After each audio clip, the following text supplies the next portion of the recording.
Paz do Senhor, igreja, amém? Jesus está aqui, irmãos. Nós podemos sentir Deus, a presença do Senhor no meio dos louvores. Não é um sensacionalismo, não, mas é a presença de Deus neste lugar, amém, irmãos? E não importa se a igreja está cheia ou não, o importante é que nós, irmãos, viemos prestar um culto de adoração a Deus. Isso que é importante. Onde tiver 2 ou 3 reunidos, Ele se faz presente no meio. Então a gente não pode ficar com essa ideologia que a igreja tem que estar lotada, tem que ser de culto de ceia, não.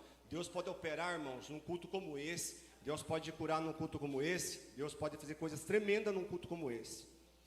Vamos lá, Marcos capítulo 5, versículo 18. Marcos 5, 18. E entrando ele no barco, rogava-lhe que o fora endemoniado, que deixasse estar com ele. Jesus, porém, não o permitiu, mas disse: vai para a tua casa, para os teus, e anuncia-lhes quão grandes coisas o Senhor te fez, e como teve misericórdia de ti. E ele foi e começou a anunciar em Decápolis quão grandes coisas Jesus lhe fizera, e todos se maravilhavam. Essa palavra, irmão, que Deus colocou no meu coração, o que me chamou, assim, o que me chama a atenção nesse texto, irmão, é no versículo 18, que diz assim: o que fora endemoniado. Ou seja, ele não era mais endemoniado. Irmãos, eu fico assim, maravilhado quando eu olho alguns textos da palavra do Senhor. Jesus, ele fez muitas coisas, ele deu muitos conselhos, ele falou muitas parábolas, ele falou muitas coisas, muito ensinamento, curas maravilhosas, pessoas que foram ressuscitadas. Mas, irmãos, assim, quando nós olhamos, irmãos, pessoas que a vida dela estava possessa de demônios, irmãos. E nós sabemos que nessa época que não tinha como essa pessoa ser liberta de forma alguma. E Jesus vai de encontro, Jesus atravessa o mar, vai lá em Decápolis, lá na cidade de Gadara, dos Gadarenos, e vai lá salvar esse jovem, salvar esse rapaz. Interessante, quando Jesus desce do barco, imediatamente esse homem, esse rapaz vai correndo lá e se prostra diante de Jesus. E ele fala, irmãos, ele reconhece Jesus, ele chama Jesus de Filho de Deus Altíssimo, que viesse fazer aqui. Irmãos, eu fico assim impressionado, até o demônio, irmão, reconhecia Jesus, mas os israelitas ali, os judeus, não reconheciam. Irmãos, o que acontece aqui é que nós vemos Jesus, ele vai atravessa, irmãos, do outro lado para fazer o que? Uma libertação na vida dele. Irmãos, se fosse nos dias de hoje, esse rapaz aqui daria muito trabalho para a sociedade.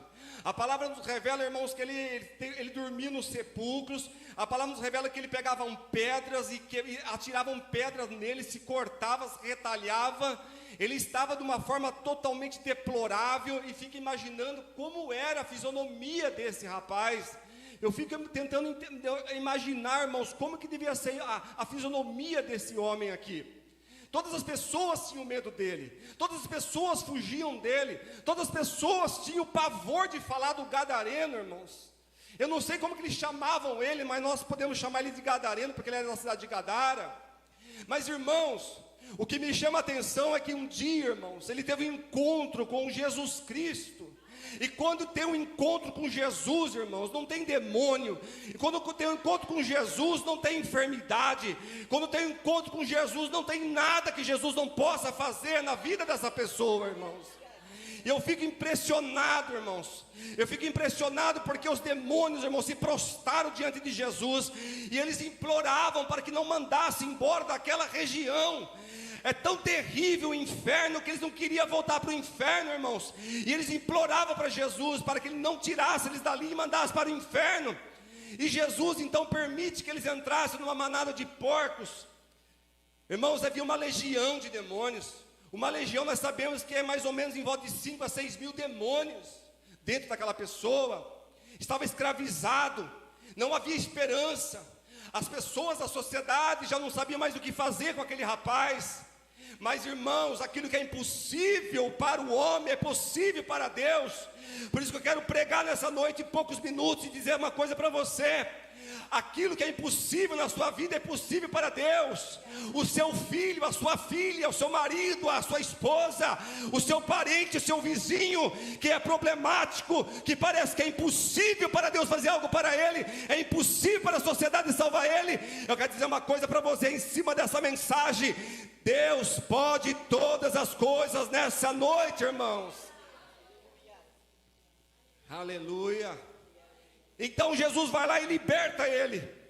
E o que me chama a atenção, igreja, é que Jesus liberta esse jovem, e agora ele não é mais endemoniado, ele vira pregador da palavra. É assim que Deus faz. Deus pega as coisas loucas deste mundo, Deus pega as coisas impossíveis deste mundo, Deus confunde, irmãos, a mente do homem. Deus pega aquilo que é deplorável, aquilo que é perdido, aquilo que não tem mais jeito, e coloca ele num lugar alto, coloca ele no meio dos príncipes. Deus coloca ele em lugar de destaque. Ele era endemoniado, agora ele é um pregador da palavra. Agora ele dá testemunho que Jesus salvou, ele dá testemunho que existe um Deus vivo, ele dá testemunho agora da palavra de Deus. E aquelas pessoas começam a se converter ali, irmãos, em Decápolis. Coisa linda, irmãos, que Jesus fez. Ele tenta acompanhar Jesus, mas Jesus não deixa, porque ele tinha que ficar no testemunho ali. Eu quero dizer, para finalizar, uma coisa para você. Você ainda vai ver o milagre de Deus na sua família. Você ainda vai ver Deus operar um milagre na vida daquele parente, daquele familiar seu. Você vai ver Deus fazer algo ainda na sua vida. É como a irmã já falou aqui nessa noite, não importa o tempo, ela acredita na promessa dela. Eu acredito na minha promessa. Você tem que acreditar na tua promessa, irmãos. Não importa se tudo parece que vai dar errado, não importa se tudo está dizendo ao contrário, a última palavra ainda continua sendo de Deus.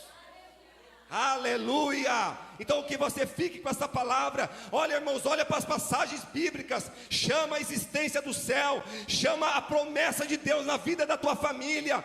Se Deus prometeu, fiel é aquele que prometeu, irmãos. Fiel é aquele que falou para você que vai fazer. Mas é o tempo do Senhor. Não se preocupa enquanto está lá fora, não se preocupe não. Deus está guardando o teu filho, Deus está guardando a tua filha, Deus está guardando a tua família, Deus está guardando aquele que tu ama. Não se preocupa não, fica você na posição, fica você na brecha, fica você na intercessão, e Deus vai dar vitória. Aleluia, glória a Deus.